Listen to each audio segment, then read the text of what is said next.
We all know California has a massive housing crisis, right? It feels like this huge, unsolvable problem. But what if a really powerful solution was hiding in plain sight, maybe even in your own backyard? Today we're diving into a state law that could totally transform our neighborhoods, one single-family lot at a time. I want you to just imagine this for a second. You own a home, a standard single-family lot, and suddenly you have the power to turn that one property into 4 separate homes. I mean, that sounds revolutionary, doesn't it? It's an idea that could create a whole new stream of income, build incredible wealth for your family, and add desperately needed housing, all without tearing down the neighborhood. So how on earth is this even possible? Well, the answer is in a pretty groundbreaking piece of legislation called Senate Bill 9, or as most people call it, SB9. Let's break down exactly what this law does and why, for some people, it is such a huge deal. At its heart, SB9 is actually pretty simple. It says that if you own a home in a single-family zone, you can potentially build up to 2 main homes on that lot. And then, for each of those homes, you can add a smaller accessory dwelling unit, an ADU. So you do the math, that's a total of 4 potential homes on a piece of land that, for decades, was zoned for just 1. Now, this is where it gets really, really interesting. The process. Traditionally, if you wanted to build more homes, you were in for a long fight. It was called a discretionary review.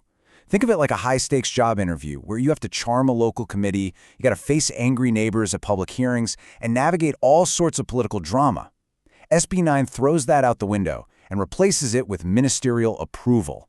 This is way more like getting your driver's license at the DMV. If you check all the boxes on the list, if you meet all the objective, written-down rules, you get the stamp. It's an administrative process, not a political one. And that changes everything. But here's the catch, and it is a huge one. Where you live matters a lot. To really get why, we're going to look at 2 different communities right here in Los Angeles County, Altadena and Pacific Palisades. You'll see how this one law has created 2 completely different realities for homeowners. And wow, does this chart lay out the divide? Over in Altadena, which is part of unincorporated LA County, the process is streamlined. It's clear. But then you look at Pacific Palisades, a totally different universe. It's inside the city of LA, and it's in the super-sensitive coastal zone. So projects there get bogged down in the complex Coastal Commission review, a process that can add years and tons of uncertainty. Then, after recent wildfires, that gap became a chasm. And this quote, man, it says it all. After the fires, local leaders got the power to ban SB9 in high-risk burn areas. And in Pacific Palisades, the mayor did exactly that, completely shutting it down. Meanwhile, just a few miles away in Altadena, homeowners still have full access to SB9. You can see how this creates a massive advantage for property owners in one community over the other. So you see, these policy differences aren't just some abstract political debate. They have massive, real-world effects on a homeowner's financial future, on their quality of life. Let's look at what this actually means for you, the individual property owner.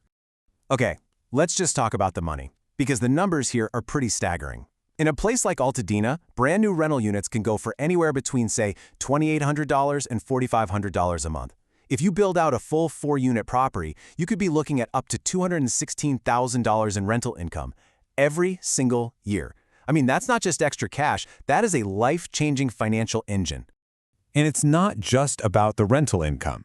The very act of developing your property fundamentally transforms its value. See, appraisers stop looking at just the house that's there now. They start looking at the potential of the lot. Homeowners who've actually gone through with SB9 projects are reporting their property values jumping by 25, even 40%.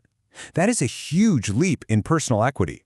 But you know what? The benefits go way beyond the bank account. SB9 makes multi-generational living a real possibility, letting families keep their aging parents or adult kids close by, but still in their own private space.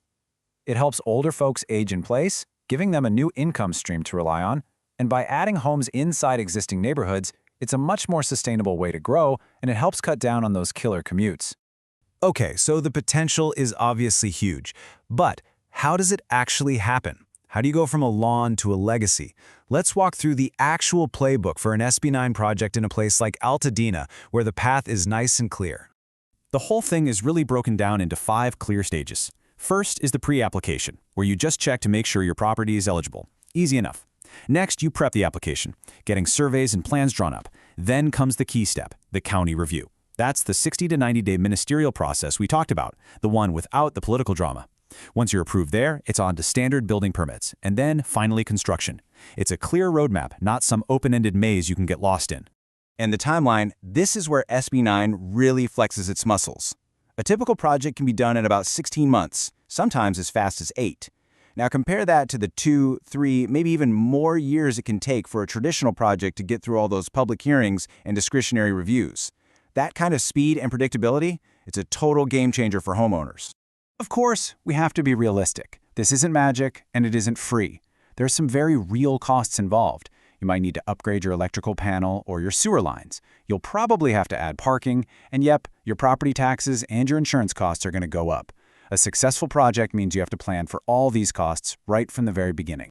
So let's zoom out. What does all of this mean for the future?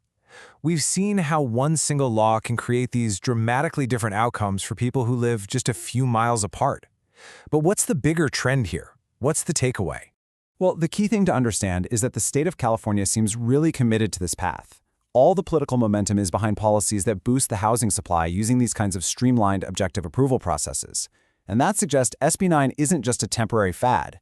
It feels like a long-term shift in how California is thinking about growth. And that really leaves us with this one big final question.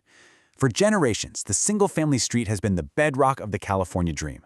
But our needs are changing. How we live, how our families are structured, what we want from our community. SB9 offers a totally new vision, one of gentle density, of more flexible living. It really challenges all of us to think about what our neighborhoods could become. What is the future of the single-family street? It's something we'll all be figuring out together.